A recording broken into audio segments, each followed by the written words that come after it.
तो आज की चर्चा शुरू करते हैं एक सवाल से। जिन सिद्धांतों को हम अपनी पहचान का हिस्सा मानते हैं, क्या वो इतने मजबूत होते हैं कि किसी अपने की जान की कीमत पर भी मतलब ना टूटे? या फिर इंसानियत का जो पहला नियम है वो हमेशा भावना ही होती है? आज हम इसी गहरे द्वंद्व को समझने जा रहे हैं, विष्णु प्रभाकर के लिखे प्रसिद्ध एकांकी संस्कार और भावना के जरिए।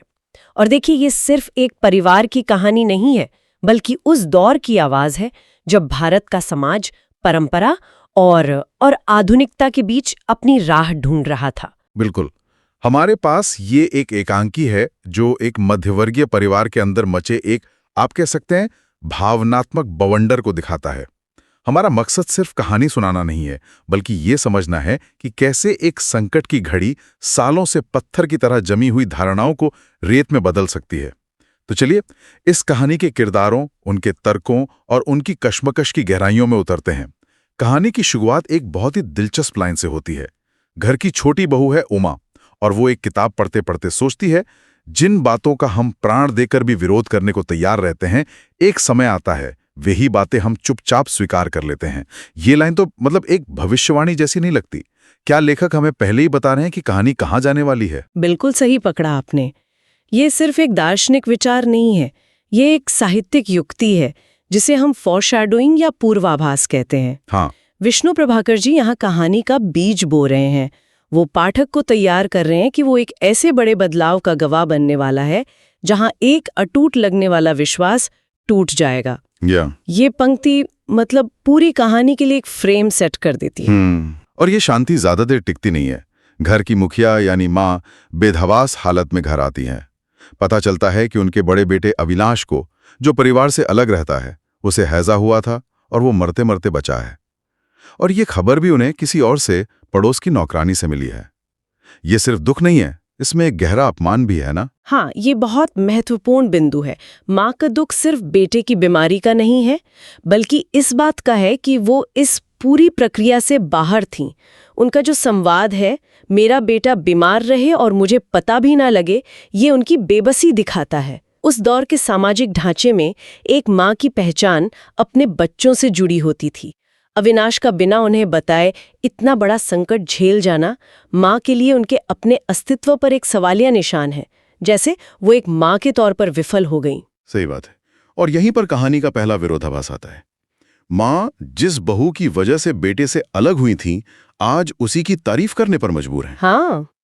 उन्हें पता चलता है कि उस बहू ने अकेले, बिना किसी से मदद मांगे, दिन रात एक करके अपने पति को मौत के मुंह से निकाला है। ये सिर्फ तारीफ नहीं है, ये माँ के भीतर चल रहे संघर्ष का पहला संकेत है।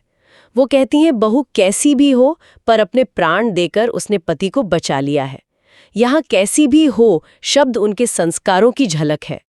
लेकिन प्राण देकर पति को बचा लिया, ये उस बहू के कर्तव्य की स्वीकृति है। उनके मन में पहली बार कड़वाहट की जगह एक अनचाहा सम्मान पैदा हो रहा है।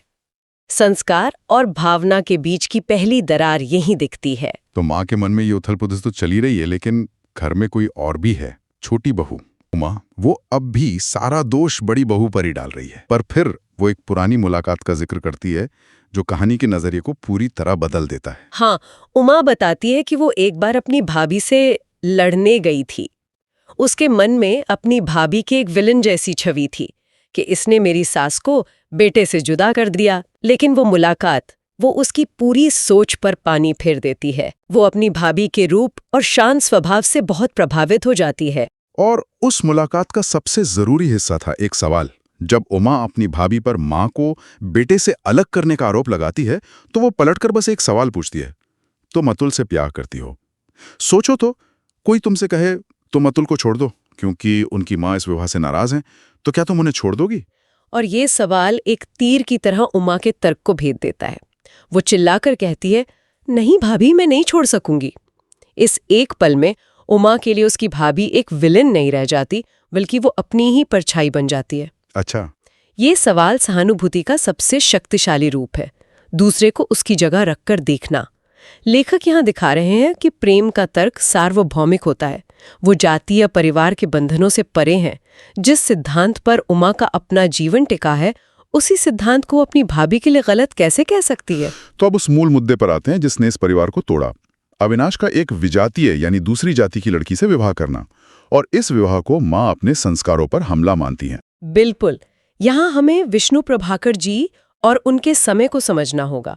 वो प्रगतिशील लेखक आंदोलन से प्रभावित थे, जिसका मकसद था साहित्य के जरिए सामाजिक कुरीतियों पर, जैसे जातिवाद पर प्रहार करना। तो ये एकांकी सिर्फ एक भावनात्मक कहानी नहीं है, ये एक सामाजिक बयान भी है। संस्कार यहाँ सिर्फ एक शब्द नहीं है, ये उस पूरी सामाजिक व्यवस्था का प्रतीक है जो व्यक्ति की स्वतंत्रता और प्रेम के खिलाफ खड़ी होती है। और माँ इस द्वंद्व में बुरी तरह फंसी हुई हैं। वो खुद कहती भी हैं, काश कि मैं निर्मम हो सकती, काश कि मैं संस्कारों की दास्ता से मुक्त हो पाती तो कुल, धर्म और जाति का भूत मुझे तंग न करता और मैं अपने बेटे से न बिछुड़ते। ये तो एक तरह से मदद के लिए पुकार लग रही है। बिल्कुल। ये माँ के किरदार की सबसे बड़ी खूबी है। वो कोई खलनायिका नहीं है, वो खुद अपनी मान्यताओं की कैदी हैं। वो अपने बेटे से प्यार करती हैं, लेकिन समाज और धर्म ने उन्हें जो संस्कारों का चश्मा पहनाया है, वो उसे उतार नहीं पा रही हैं। उनका दर्द सच्चा है।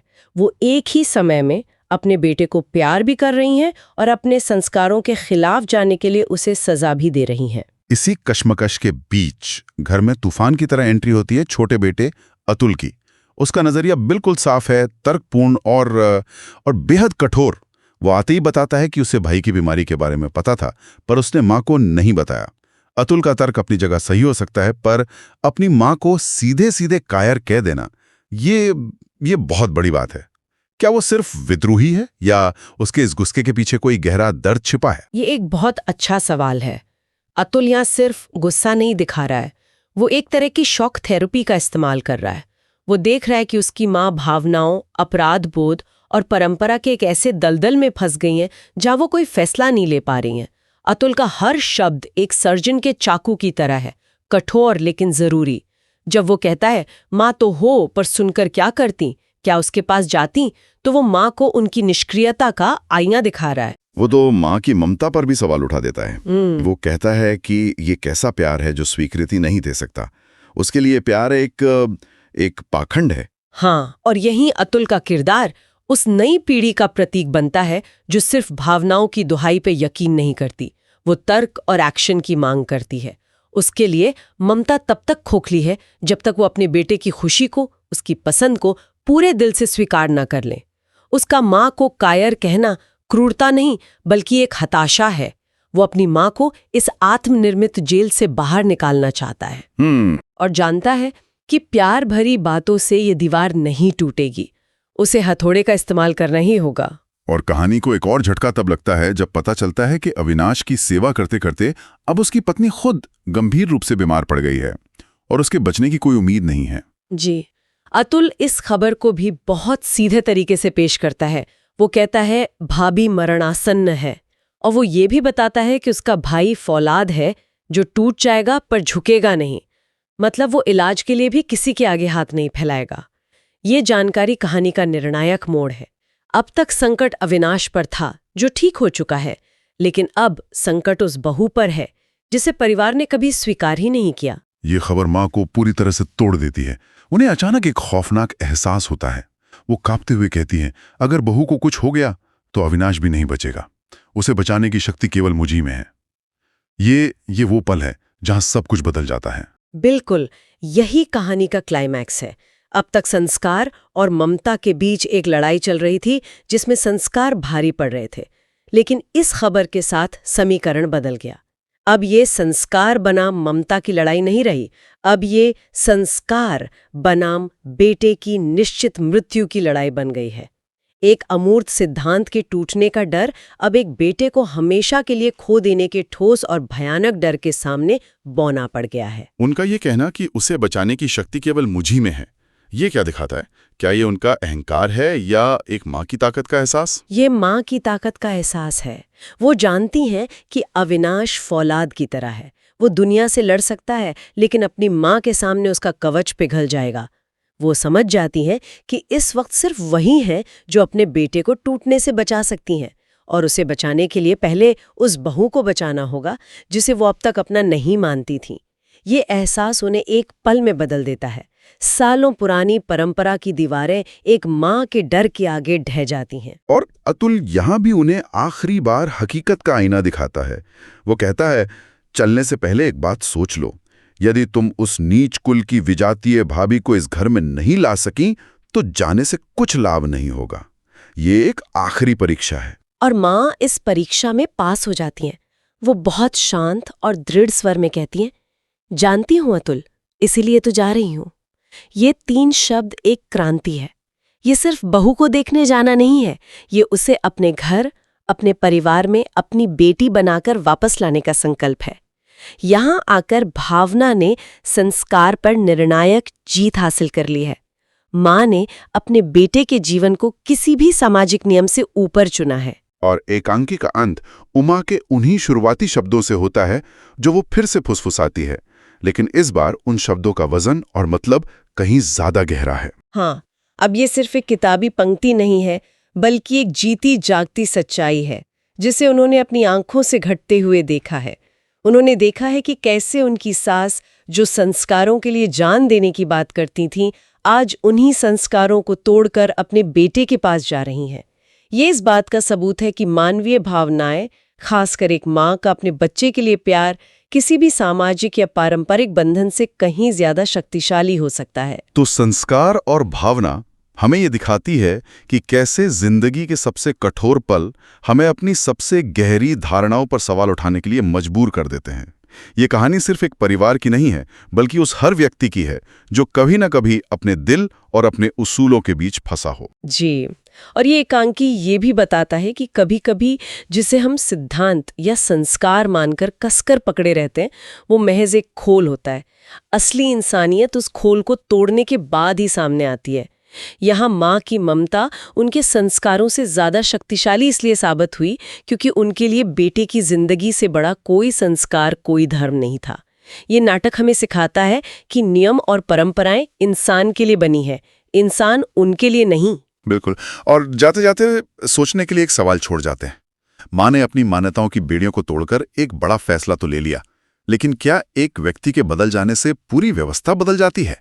क्या परिवार का फिर से एक होना उतना ही आसान होगा जितना लगता है, या फिर ये उस बहू के लिए और माँ के लिए, दोनों के लिए चुनौतियों की एक नई शुरुआत होगी? तो आज की चर्चा शुरू करते हैं एक सवाल से। जिन सिद्धांतों को हम अपनी पहचान का हिस्सा मानते हैं, क्या वो इतने मजबूत होते हैं कि किसी अपने की जान की कीमत पर भी ना टूटे? या फिर इंसानियत का जो पहला नियम है वो हमेशा भावना ही होती है? आज हम इसी गहरे द्वंद्व को समझने जा रहे हैं, विष्णु प्रभाकर के लिखे प्रसिद्ध एकांकी संस्कार और भावना के जरिए। और देखिए, ये सिर्फ एक परिवार की कहानी नहीं है, बल्कि उस दौर की आवाज है जब भारत का समाज परंपरा और आधुनिकता के बीच अपनी राह ढूंढ रहा था। बिल्कुल। हमारे पास ये एक एकांकी है जो एक मध्यवर्गीय परिवार के अंदर मचे एक, आप कह सकते हैं, भावनात्मक बवंडर को दिखाता है। हमारा मकसद सिर्फ कहानी सुनाना नहीं है, बल्कि ये समझना है कि कैसे एक संकट की घड़ी सालों से पत्थर की तरह जमी हुई धारणाओं को रेत में बदल सकती है। तो चलिए इस कहानी के किरदारों, उनके तर्कों और उनकी कश्मकश की गहराइयों में उतरते हैं।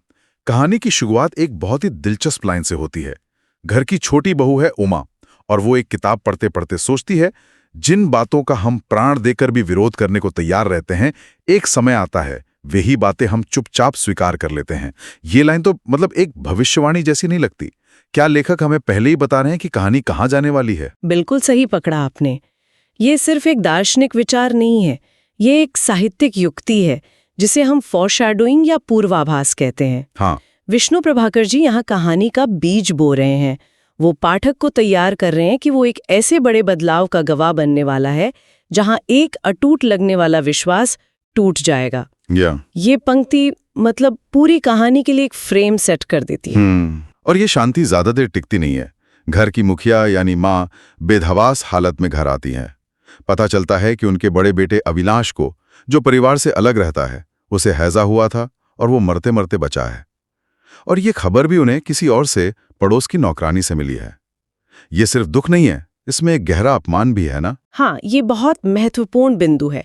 माँ का दुख सिर्फ बेटे की बीमारी का नहीं है, बल्कि इस बात का है कि वो इस पूरी प्रक्रिया से बाहर थीं। उनका जो संवाद है, मेरा बेटा बीमार रहे और मुझे पता भी ना लगे, ये उनकी बेबसी दिखाता है। उस दौर के सामाजिक ढांचे में एक माँ की पहचान अपने बच्चों से जुड़ी होती थी। अविनाश का बिना उन्हें बताए इतना बड़ा संकट झेल जाना माँ के लिए उनके अपने अस्तित्व पर एक सवालिया निशान है, जैसे वो एक माँ के तौर पर विफल हो गई। सही बात है। और यहीं पर कहानी का पहला विरोधाभास आता है। माँ जिस बहू की वजह से बेटे से अलग हुई थीं, आज उसी की तारीफ करने पर मजबूर हैं। हाँ, उन्हें पता चलता है कि उस बहू ने अकेले बिना किसी से मदद मांगे दिन रात एक करके अपने पति को मौत के मुंह से निकाला है। ये सिर्फ तारीफ नहीं है, ये माँ के भीतर चल रहे संघर्ष का पहला संकेत है। वो कहती हैं बहू कैसी भी हो पर अपने प्राण देकर उसने पति को बचा लिया है। यहाँ कैसी भी हो शब्द उनके संस्कारों की झलक है। लेकिन प्राण देकर पति को बचा लिया, ये उस बहू के कर्तव्य की स्वीकृति है। उनके मन में पहली बार कड़वाहट की जगह एक अनचाहा सम्मान पैदा हो रहा है। संस्कार और भावना के बीच की पहली दरार यहीं दिखती है। तो माँ के मन में ये उथल-पुथल तो चली रही है, लेकिन घर में कोई और भी है, छोटी बहू उमा। वो अब भी सारा दोष बड़ी बहू पर ही डाल रही है। पर फिर वो एक पुरानी मुलाकात का जिक्र करती है जो कहानी के नजरिए को पूरी तरह बदल देता है। हाँ, उमा बताती है कि वो एक बार अपनी भाभी से लड़ने गई थी। उसके मन में अपनी भाभी की एक विलन जैसी छवि थी कि इसने मेरी सास को बेटे से जुदा कर दिया। लेकिन वो मुलाकात वो उसकी पूरी सोच पर पानी फेर देती है। वो अपनी भाभी के रूप और शांत स्वभाव से बहुत प्रभावित हो जाती है। और उस मुलाकात का सबसे जरूरी हिस्सा था एक सवाल। जब उमा अपनी भाभी पर माँ को बेटे से अलग करने का आरोप लगाती है, तो वो पलटकर बस एक सवाल पूछती है, तुम अतुल से प्यार करती हो? सोचो तो, कोई तुमसे कहे तुम अतुल को छोड़ दो क्योंकि उनकी माँ इस विवाह से नाराज हैं, तो क्या तुम उन्हें छोड़ दोगी? और ये सवाल एक तीर की तरह उमा के तर्क को भेद देता है। वो चिल्लाकर कहती है, नहीं भाभी, मैं नहीं छोड़ सकूंगी। इस एक पल में उमा के लिए उसकी भाभी एक विलेन नहीं रह जाती, बल्कि वो अपनी ही परछाई बन जाती है। अच्छा, ये सवाल सहानुभूति का सबसे शक्तिशाली रूप है, दूसरे को उसकी जगह रखकर देखना। लेखक यहाँ दिखा रहे हैं कि प्रेम का तर्क सार्वभौमिक होता है। वो जाति या परिवार के बंधनों से परे हैं। जिस सिद्धांत पर उमा का अपना जीवन टिका है, उसी सिद्धांत को अपनी भाभी के लिए गलत कैसे कह सकती है? तो अब उस मूल मुद्दे पर आते हैं जिसने इस परिवार को तोड़ा। अविनाश का एक विजातीय यानी दूसरी जाति की लड़की से विवाह करना, और इस विवाह को माँ अपने संस्कारों पर हमला मानती हैं। बिल्कुल। यहाँ हमें विष्णु प्रभाकर जी और उनके समय को समझना होगा।